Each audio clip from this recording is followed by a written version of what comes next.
할렐루야. 한 주도 평안하셨습니까?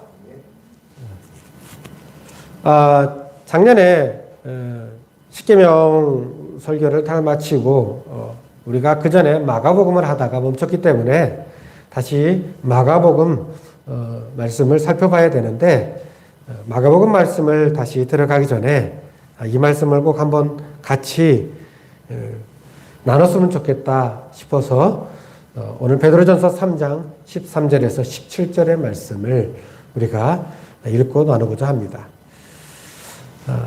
그동안 기독교는 사랑의 종교라고 이렇게 불렸습니다. 하나님의 사랑에서 시작한 구원의 역사는 예수 그리스도가 사람으로 오셔서 십자가에서 죽으시고 다시 살아나심으로 완성되었습니다. 사람을 향한 그 사랑 때문에 십자가에서 사람 대신 죽으신 예수님은 제자들을 비롯한 모든 그리스도인들에게 명령하셨습니다. 서로 사랑하라고 말합니다.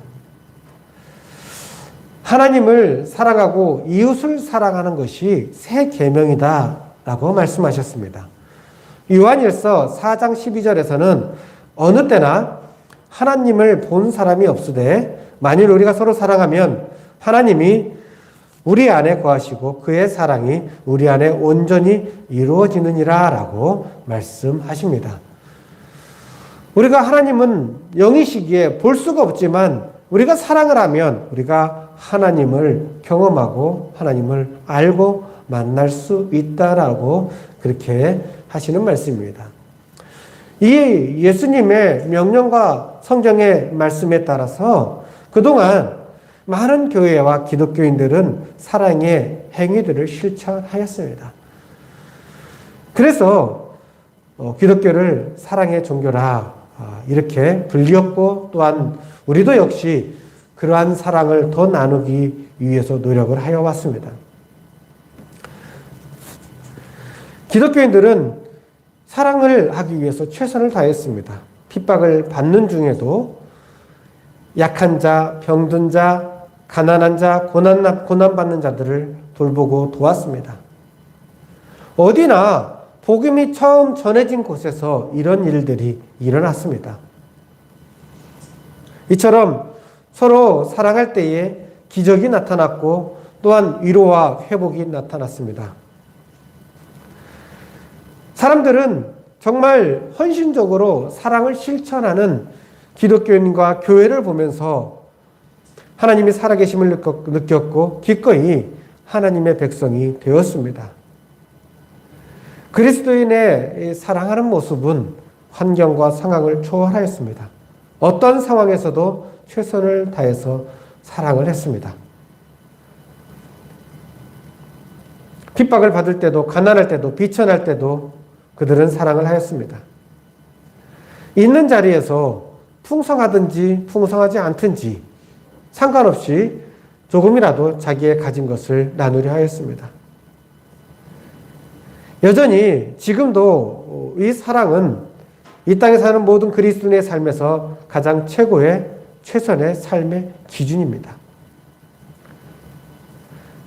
하나님을 사랑하는 최고의 사랑의 실천은 다른 것이 아니라 예배입니다. 모여서 함께 드리는 예배와 지금처럼 우리가 비록 같이 한 공간에 모이지 못할지라도 흩어져서 여러분이 있는 자리에서 온라인으로 예배를 드리고, 또한 매일의 삶 속에서 우리가 하나님께 예배하는 것을 통하여서 하나님의 말씀을 듣고 하나님의 뜻을 알고 하나님께 영광을 돌리며 하나님을 찬양하고 하나님께 감사의 고백하는 것, 이것이 우리가 하나님의 사랑을 드러내는 그러한 행위입니다. 그리고 이웃을 사랑한다 했을 때는 오늘 본문의 말씀처럼 선을 행함으로 우리는 이웃을 사랑할 수 있습니다. 선을 행하는 것이 이웃사랑의 드러난 모습입니다.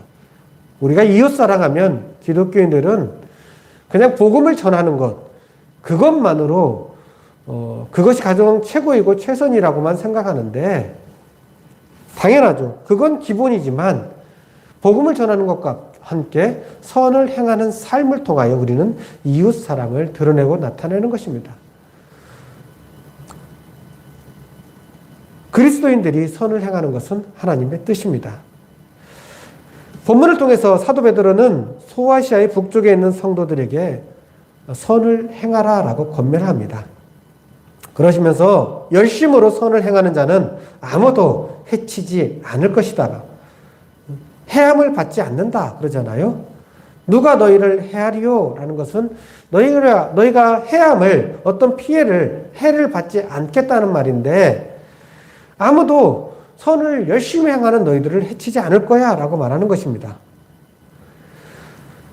베드로가 이렇게 소아시아에 있는 성도들에게 이렇게 권면하는 이유는 그 앞에 나온 12절의 내용들을 통하여서 이렇게 말하는 것입니다. 12절에 나온 대로 하나님은 항상 의인들을 보고 계시고 의인의 간구에 귀를 기울이시기 때문에, 하나님이 항상 의를 행하는, 선을 행하는 그들과 함께 하시기 때문에 선을 열심히 행하는 너희들을 아무도 해치지 못할 거야, 너희가 해를 당하지 않을 거야 라고 말하고 있는 것입니다.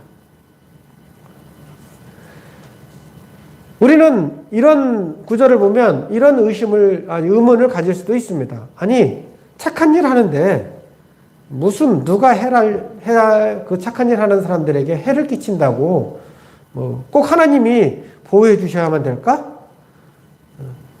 이러한 의문을 가질 수도 있습니다. 착한 일 하는 건 좋은 거라고 끊임없이 가르치는데, 의로운 일을 하고 정의로운 일을 행하는 것을 많은 사이, 모든 공동체에서 가르치는데 그런 걸 열심히 하는데도 무슨 해를 당할 수 있을까? 꼭 하나님이 필요해? 라고 이렇게 우리는 반문할 수 있습니다. 그러나 우리는 이미 알고 있습니다. 우리 주변에서 의로운 일, 착한 일을 하는 사람들이 엄청난 고난을 겪거나 생명의 위협을 당하고 때로는 죽기도 하는 일들을 많이 들었고 지금도 일어나고 있습니다. 가장 크게 다가오는 것은 일제강점기를 지나 광복을 맞은 이 땅에 우리나라의 역사에서 우리는 찾아볼 수 있습니다. 광복이 된 후에도 친일파와 그 후손들은 부와 명예, 권력을 가지고 위세를 떨면서 잘 살고 있습니다. 반면에 독립운동가와 그 후손들은 온갖 고난을 당하고 탄압을 받으면서 지금까지도 굉장히 어려운 그러한 삶을 살고 있습니다. 독재와 부정부패를 일삼던 자들이 오히려 민주화 운동을 하던 민주운동가들을 모함하고 억압하고 심판하는 그러한 일들이 이 땅의 역사 가운데 있었습니다. 이러한 거국적인 것뿐만 아니라 자기 이익을 위해서 불의만 일삼던 자들은 자기의 기득권을 지키려고 추악한 행태를 그치지 않고 있습니다. 정의를 행하는 이 자들이 당하는 고난, 선을 행하는 자들의 그러한 이들이 당하는 고난은 우리가 겪어보지 않는 사람들은 상상할 수 없는 것들입니다. 끊임없이 위협과 협박을 받습니다. 생명의 위협 속에서 불안한 삶을 살아갑니다. 선을 행하는데, 정의를 행하는데 누군가 해칠 것을 두려워할 수밖에 없는 이러한 이유, 현실은 다름이 아닙니다. 사람이 악하기 때문입니다. 사람의 본성이 악하기 때문에 반복적으로 발생하는 그러한 현상입니다. 사람이 사는 모든 곳에서 공통적으로 반드시 나오는 현상이기도 합니다. 어느 곳, 어느 사회에서도 이러한 일들은 일어납니다. 아마 이런 일들이 일어나지 않을 곳은 딱 한 군데밖에 없겠죠. 바로 하나님의 나라, 거기밖에 없을 것입니다. 이처럼 우리가 사는 사회에서 선 또는 의를 행하는 자들이 고난과 고통을 당하는 수많은 예들을 찾아볼 수 있고 지금도 일어나고 있는데, 오늘 본문 말씀을 보면 좀 맞지 않잖아요. 해하지 못한다고 했는데 실제로는 그러지 않잖아요. 뭔가 오늘 본문 말씀이 우리가 사는 삶과는 동떨어져 있는 딴 세상 얘기처럼 들립니다. 이러한 궁금함을 우리는 해야다라는 의미의 원어에서 살펴볼 수 있습니다. 찾아볼 수 있습니다. 해야다에 해당하는 원어는 육체적, 물리적 그러한 고통을 준다는 의미와 함께 도덕적, 영적 의미로 나쁜, 가치 없는, 상하게 하는 그러한 등의 의미로도 사용되었습니다. 본문은 열심히 선을 행하는 성도가 육체적 고난을 전혀 받지 않는다는 의미가 아닙니다. 악인이 선을 행하는 성도들을 도덕적 또는 영적으로 상하게 할 수 없다는 것입니다. 그러니 하나님을 끝까지 신뢰하고 낙심하지 말고 열심히 선을 행하라고 권면하고 있는 것입니다. 하나님이 너희와 함께하고 너희를 지켜보고 너희를 인도하고 계시니 두려워하지 말고 끊임없이 선을 행하라고 그렇게 말하면서 사도는 견디라라고 권면합니다. 본문이 쓰여질 당시 초대교회 성도들은 하나님을 모르는 자들과 함께 살면서 오해와 불의한 대접을 받고 있었습니다. 이러한 현실은 지금도 마찬가지죠. 고난을 당한 또는 고난을 당할 성도들에게 베드로는 의를 위하여 핍박을 받는 자는 복이 있다라는 예수님의 말씀이 생각나는 의를 위하여 고난을 받으면 복이 있는 자니라고 그렇게 권면을 합니다. 의를 위하여 고난을 받은다. 고난을 받아야 복이 있으니 일부러 고난을 받으러 가야 될까요? 가끔은 이상하게 생각하는 사람들이 많이 있어요. 죄가 큰 곳에 하나님의 은혜가 크다.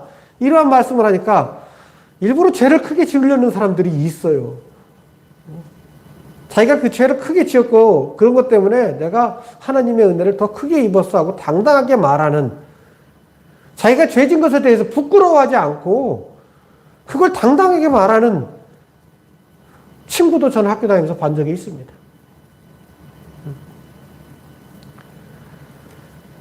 고난을 받으면 복이 있다 한다고 해서 일부러 고난의 현장을 찾아가라는 얘기가 아닙니다. 여기서 고난을 받으면 이라는 말은 원어적 의미로 고난을 견디다라는 의미입니다. 우리에게 그러한 고난이 올 때에 그 가운데서 하나님을 신뢰함으로 고난을 견디면 하나님이 주시는 복이 있다, 특별한 복이 있다라고 말하는 것입니다. 이어지는 두려워하는 것을 두려워하지 말며 근심하지 말고, 이 말도 조금 말들이 번역이 우리에게 익숙치 않거나 좀 의미가 잘 전달되지 않는 경우입니다. 공동 번역에서는 이 부분을 사람들이 여러분을 협박하더라도 무서워하거나 흔들리지 마십시오라고 이렇게 번역하고 있어요. 그러면 앞에 고난을 받는다, 이것을 고난을 견디다의 의미와 정확하게 맞는 그런 문맥이 됩니다. 사람들이 여러분을 협박하더라도 무서워하거나 흔들리지 말고 그러한 고난을 견디십시오. 선을 행함으로 오는 그러한 고난을 견디십시오. 의를 위하여 여러분이 행함으로 받는 고난들을 견디십시오라고 그렇게 권면하는 것입니다. 고난을 당하는 또는 당할 성도들에게 베드로는 고난이 괴로운 것이지만 의를 위한 것, 복음을 위한 것이면 하나님께서 복을 주실 것이기에 하나님의 도우심을 주시고 하나님의 풍성한 복이 우리에게 주어질 것이기 때문에 어떠한 협박에도 신앙을 지키고 견디라라고 그렇게 권면하고 있는 것입니다. 이런 고난이 우리에게 올 것이라 하면 우리는 어떻게 할까요? 만약에 금값이 좀 있으면 떨어질 거야 하면 사람들이 어떻게 할까요? 금을 막 팔아 제끼겠죠. 그죠? 고난이 우리에게 올 거야 그러면 사람들은 어떻게 하면 고난을 피해서 숨을까를 걱정할 것입니다. 그러나 사도는 피하고 도망가는가 말하지 않고 준비하라고 합니다.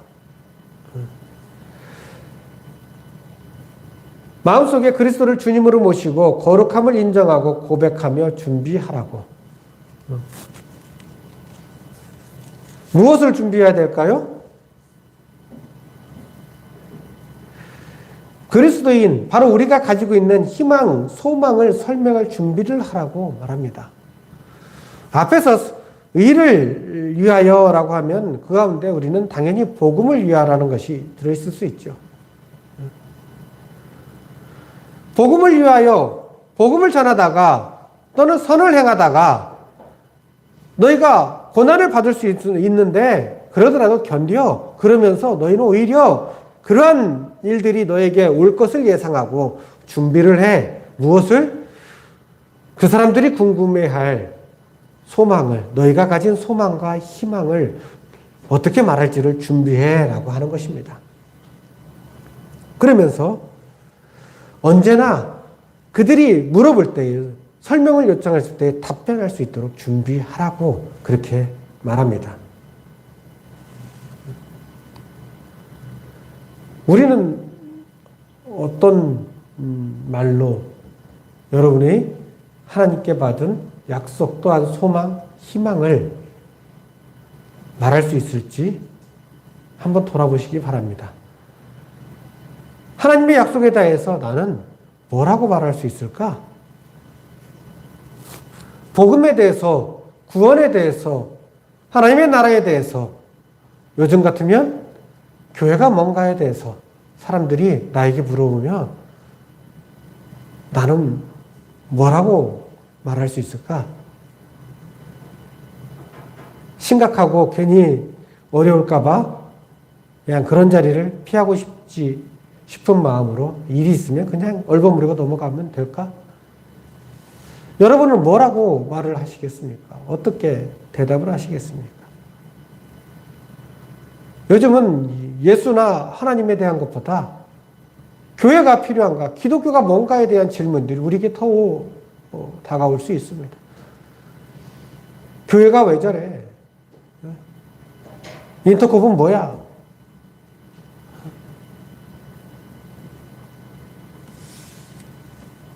이럴 때 여러분은 뭐라고 대답을 할 것인지 한번 돌아보시기 바랍니다. 그 상황에 그냥 얼버무리고 피할 것인지. 우리가 준비되지 않았다면 얼버무리고 피하거나 아니면 그게 아니라고 어거지를 쓰거나 네가 몰라서 간다고 무시할 그런 방법밖에 취할 것이 없습니다. 사도는 그러한 것을 위해서 준비하라고 말하고 있습니다. 여러분은 무엇이라고 말할 수 있을 것인지 한번 고민해 보시기 바랍니다. 그러면서 사람들에게 답변을 할 때는 친절하게 대답하라고 말합니다. 친절하게. 온유와 두려움으로 하라는 것이, 온유와 이 단어가 친절하게, 부드럽게 이런 의미가 있어요. 그걸 묻는 자들에게는 친절하게, 부드럽게 말을 하고 두려움으로, 즉 내가 전하는 것이 하나님의 뜻과 과연 맞는가? 다를 수 있다. 아니면 내가 주의하여서 바로 하나님의 내가 받은 소망을, 약속을 말할 수 있도록 그렇게 두려운 마음을 가지고 전하라 이 말입니다. 친절하게 말한다. 두려움을 가지고 말한다. 이것이 한국 기독교회, 한국 교회에 특별히 주의해서 드려야 할 말 중에 하나가 아닌가 생각합니다. 왜냐하면 한국의 교회들은 이미 이 땅 가운데서 기득권의 삶을 살고 있기 때문입니다. 기득권이 되어버렸어요. 그러고 보니까 복음을 전할 때도 이전 세대와 다릅니다. 이전 세대와 다르게 자기가 뭔가 위에 있는 것처럼, 자기만 진리를 알고 있는 것처럼 그러한 자부심이나 그러한 마음을 가지고 고압적인 자세로 취하고 무시하는 모습을 취할 때가 많이 있습니다. 네가 몰라서 그래. 무식해서 그래. 이것도 몰라? 아니면 너는 지옥에 갈 그러한 삶인데 내가 천국에 갈 것을 전하는데 왜 안 들어? 여러 모양으로 복음을 전하면서 또한 하나님 나라에 말하면서 은연중에 기독교인들은 그렇지 않은 사람들이 물어볼 때 무시하고 그들을 낮게 보는 그러한 경향들이 있어 왔습니다. 그러나 베드로사들은 말합니다. 그들에게 물어오는 자들에게 부드럽게 친절하게 말하고 네가 전하는 말이 하나님의 뜻에 과연 맞는 말인지 혹시 네가 잘못 전한 수 있지 잘못 전하고 있는 건 아닌지 항상 두려운 마음을 가지고 말하라 라고 하는 것입니다. 강요나 협박, 논쟁을 피하고 친절하고 부드럽게 겸손한 모습으로 우리의 소망을 전하고 혹시나 자기의 생각과 주장이 진리를 가리우지 않을까 조심스럽게 전해야 될 것이다 라고 사도는 말하고 있습니다. 그러면서 마지막으로 선한 양심을 가지라 라고 합니다. 여기에서 선한 양심은 죄로 오염된 더러운 양심 혹은 악한 양심, 심지어 사단에 의해 완전히 기능이 정지되어 버린 화인 맞은 양심 등과 반대되는 것입니다. 디모데전서와 히브리서에 나와 있는 깨끗한 양심으로 십자가의 보혈과 성령에 의해 죄 씻음을 받아 거룩하게 된 성도들의 심령을 가리킵니다. 성경에는 이 선한 양심과 깨끗한 양심과 더러운 양심 또는 화인 맞은 양심 이러한 것들이 다 나오고 있습니다. 이 선한 양심이라는 것을 우리는 단순히 내적인 착한 마음, 어떤 그런 양심, 내적인 그런 것에만 관심을 가질 수도 있습니다. 그러나 이 말씀은 단지 내적인 심성만을 가리키는 것이 아닙니다. 양심을로 번역된 슈네이디신이라는 말은 공통된 인식, 도덕적 의식이라는 그런 의미를 가지고 있습니다. 내적인 선함뿐만 아니라 다른 이들도 인정할 수 있는 선한 양심에 맞는 행위와 삶을 같이 살아야 된다는 것입니다. 선한 양심에 합당한 삶은 복음과 교회를 비방하는 자들을 부끄럽게 한다. 그렇게 말합니다. 이 말을 우리가 좀 주의 깊게 들어야 될 것 같아요. 우리는 인터넷상에서 들고 수없이 많은 이들이 기독교를 비난하고 비판하고 우리 주변에서도 그러한 일들을 많이 듣게 됩니다. 그러나 그것에 아니라고 네가 잘못한다고 강요하고 협박하고 논쟁하고 그러한 모습들이 우리가 불쑥불쑥 나옵니다. 그런데 그러한 강요와 아니면은 논쟁과 협박과 무시와 이러한 것들로 그들이 부끄러움을 당하거나 인정하지 않는다는 거예요.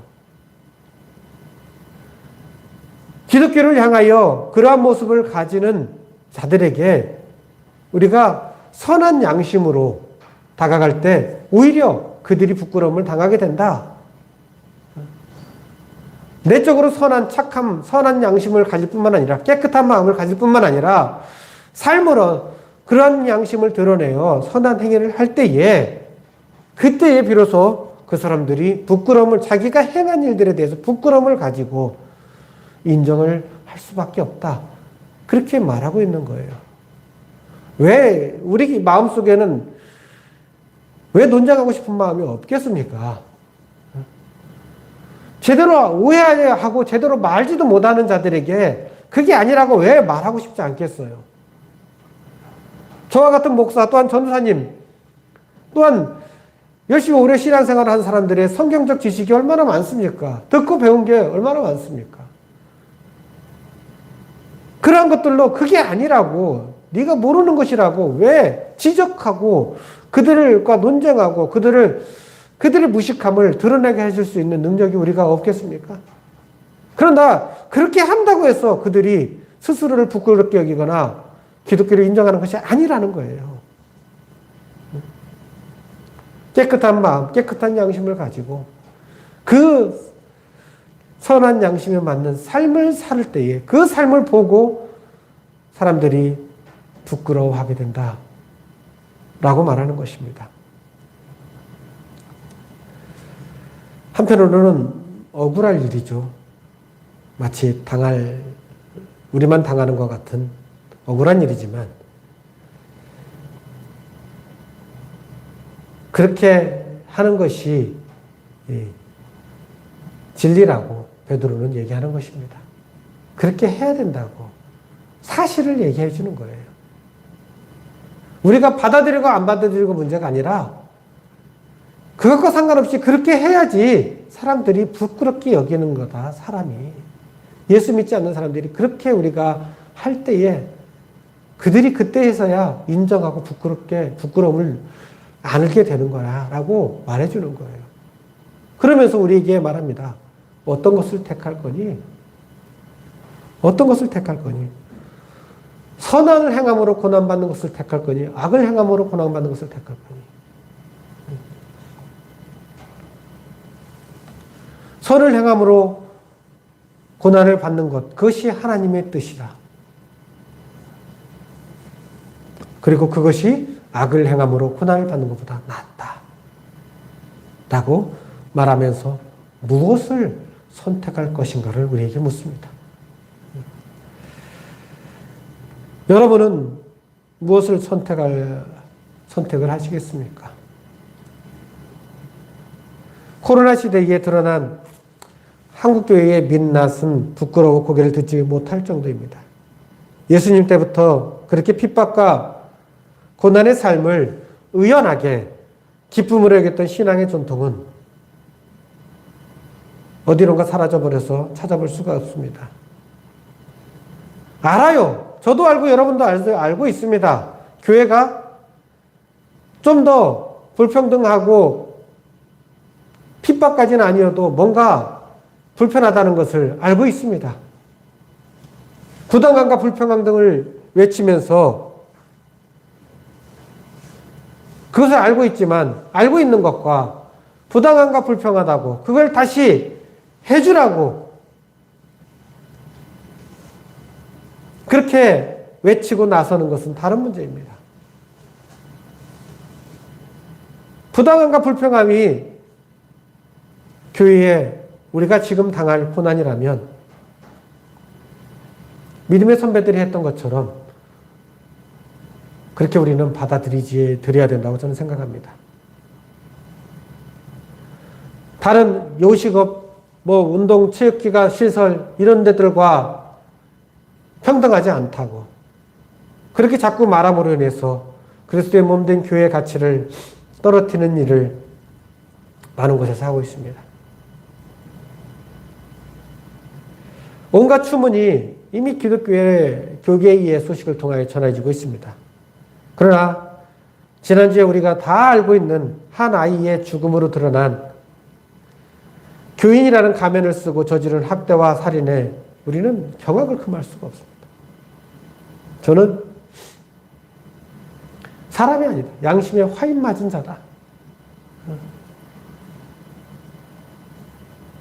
이렇게 평할 수밖에 없습니다. 근데 더 슬프고 아픈 것은 그러한 이들이 교회 가운데 있다는 거예요. 예수 믿는다고 하는데 교회에서 예배를 하는 자들이 그러한 일들을 하고 있다는 것입니다. 성경을 돌아보면 새로운 건 아닙니다. 이스라엘 자손도 가나안 땅에 들어와서 하나님께 예배를 하는 제사를 드리러 가면서도 여전히 그 삶에서는 우상을 섬기고 우상에게 제사하며 이방인의 타락한 모습을 같이 즐기고 있었습니다. 그러면서도 하나님께 예배하러 갔던 전례가 성경으로부터 있기 때문에 새로운 것은 아니지만 그럼에도 불구하고 우리가 이런 소식을 들을 때마다 정말 마음이 슬프고 부끄럽고 죄스러움을 느낄 수밖에 없습니다. 이러한 한국교회에 사도 베드로는 권면합니다. 선한 양심을 가지고 선을 행하라고 말입니다. 이 땅에서 물질적, 육체적 고통은 항상 있습니다. 믿든지 믿지 않든지 누구에게나 고난과 고통은 옵니다. 그러나 하나님을 신뢰함 가운데 예수 그리스도를 믿고 십자가의 복음을 전하는 저 여러분의 삶이 되길 바랍니다. 사도는 선한 양심으로 선을 행하며 산 소망을 전하는 자들에게 주어지는 하나님의 복을 기대하며 고난을 견디라고 말합니다. 소망을, 하나님의 말씀과 소망을 믿어야 돼요. 하나님의 나라가 있다는 것을 믿어야 됩니다. 믿지 않기에 전혀 하나님의 말씀이 두렵지도 우리에게 다가오지도 않는 것입니다. 이 땅에서 복 받는 것만을 생각하고 있는 것입니다. 믿어야 돼요. 하나님께서 약속하신 대로 예수 그리스도를 믿으면 우리가 죽어도 부활하겠고 하나님의 나라에서 영원한 영생의 삶이 우리에게 주어질 것이라는 그 성경의 가장 핵심적이고 기본적인 그러한 교리를 우리가 믿어야 됩니다. 믿지 않으니까 이상한 일들을 하는 거예요. 믿지 않으니까.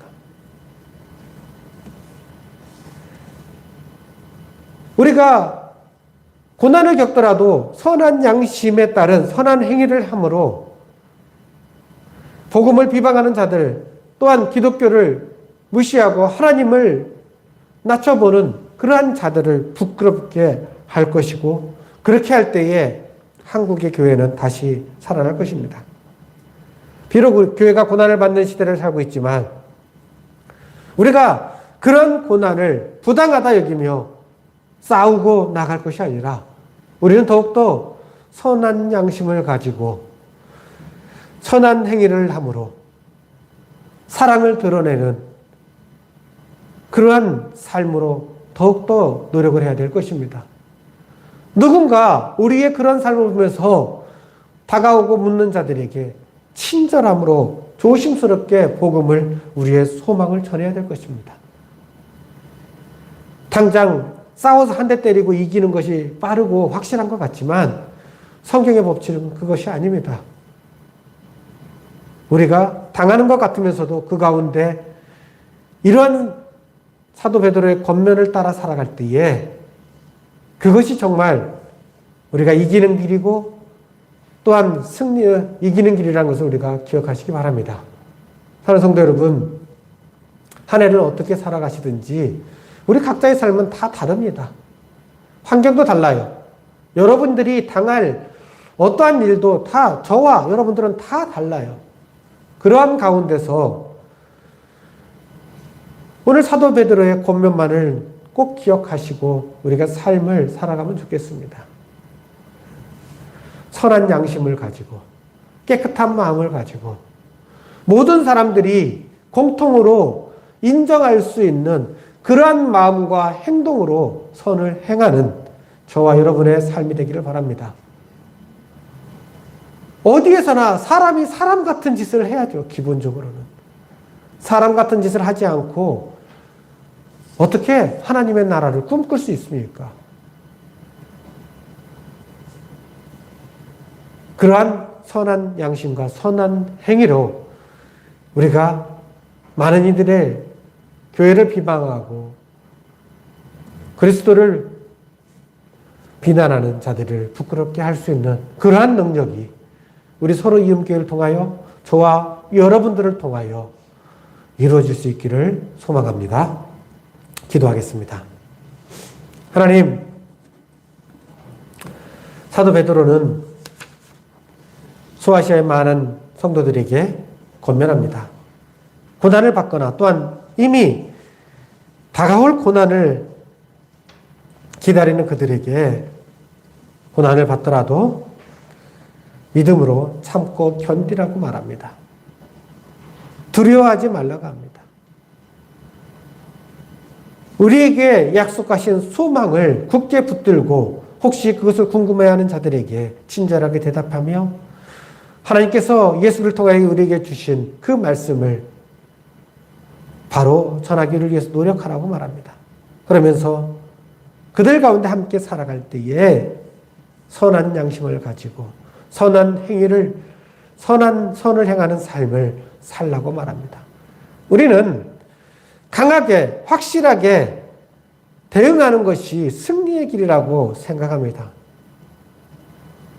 적극적으로 그 문제에 대해서 싸워야지 안 그렇지 않으면 사람들이 우리를 무시하고 낮게 본다고 생각합니다. 그것이 세상의 법칙입니다. 그러나 성경은 그렇게 말하지 않습니다. 그러한 고난 속에서 고난을 받더라도 두려워하지 말고 견디라고. 오직 선한 양심을 가지고 선을 행하라고. 그 양심과 그 행하는 삶을 통하여서 이웃을 사랑하라고. 그리고 그런 모습으로 이웃을 사랑하는 것을 볼 때에 비난하고 손가락질하였던 자들이 부끄러움을 느끼게 될 거라고. 그런 고난을 견디며 살아가는 신실한 믿음의 삶에 하나님께서 항상 함께 하시고 복을 주실 거라고. 선으로 인한 고난을 택하라고. 그것이 하나님의 뜻이라고. 그렇게 우리를 권면하고 있습니다. 우리도 초대교회와는 다르지만 여러 가지 많은 고난과 고통의 삶을 경험하며 살아갑니다. 예수 믿는 것 때문에, 교회 다니는 것 때문에 우리가 당하는 그러한 일들 가운데서 비록 우리는 마음속으로 억울함도 있을 수 있지만, 인간적으로는 억울할 수도 있지만, 그럼에도 불구하고 사도의 권면을 따라 선한 양심으로 고난을 견디며 선을 행하기에 성을 행하는 것을 최선을 다해서 실천하는 우리 모든 서로임 성도들이 되게 하여 주시옵소서. 우리들의 이런 이웃 사랑으로 많은 이들이 진정 부끄러워하며 하나님께로 돌아오게 될 것입니다. 이러한 뜻과 삶을 살아가고자 하는 우리 성도들에게 하나님 함께 하시고 성령의 능력으로 도와주시옵소서. 이제는 우리 주 예수 그리스도의 은혜와 하나님의 사랑하심과 성령의 내주인도 교통하심이 선한 양심을 가지고 선을 행하기를 소원하는 우리 모든 성도들 머리 위에 이제부터 영원까지 함께 하시기를 간절히 축원하옵나이다. 아멘.